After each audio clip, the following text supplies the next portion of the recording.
സലാം പറഞ്ഞുകൊണ്ട് തുടങ്ങട്ടെ. അസ്സലാമു അലൈക്കും. തീ പാറും വേഗത്തിൽ നിങ്ങളുടെ ഉദ്ദേശം പൂവണിയാൻ ചെറിയ ഒരു ദിക്ർ നിങ്ങൾ ചെയ്തു നോക്കുക. വെരി എഫക്റ്റീവ് ആൻഡ് പവർഫുൾ ആണ്. അതുകൊണ്ട് തന്നെ എല്ലാവരും ചെയ്തു നോക്കണം. ചെറിയൊരു ദിക്റാണ്, ചൊല്ലാൻ എളുപ്പവുമാണ്.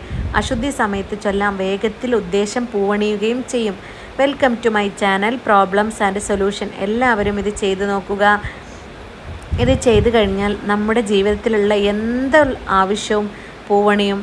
അപ്പോൾ അതുകൊണ്ട് തന്നെ ഇത് ചെറിയൊരു ദിക്റാണ്, എല്ലാവർക്കും ചൊല്ലാൻ പറ്റുന്നതുമാണ്.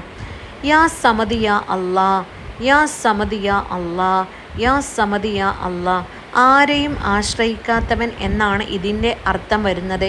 അതുകൊണ്ട് തന്നെ അർത്ഥം മനസ്സിലാക്കിയിട്ടാണ് ഇത് നമ്മൾ ചൊല്ലേണ്ടത്.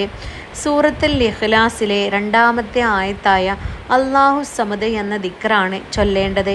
എല്ലാവർക്കും അറിയുന്ന ഒരു സൂറത്ത് തന്നെയാണ് ഇത്.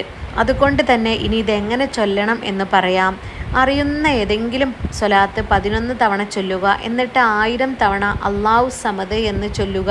എന്നിട്ട് വീണ്ടും 11 സ്വലാത്ത് ചൊല്ലി അത് അവസാനിപ്പിക്കുക. 10-15 മിനിറ്റ് ചിലവാക്കിയാൽ ഈ ദിക്ർ 1000 തവണ ചൊല്ലാൻ കഴിയും. സൗകര്യപ്പെടുന്ന സമയം ചൊല്ലുക. ഒറ്റ ഇരുപ്പിന് ചൊല്ലി തീർക്കണമെന്നില്ല. ഒറ്റ സമയം ചൊല്ലി തീർക്കലാണ് ഏറ്റവും നല്ലത്. ഇഖ്ലാസോട് കൂടി ചെയ്യണം. ചൊല്ലിക്കഴിഞ്ഞ ഉടനെ ദുആ ചെയ്യുമ്പോൾ മുത്തുനബിയുടെ പേരിൽ ചൊല്ലിയതിൻ്റെ പ്രതിഫലം ഹദിയ ചെയ്യുക.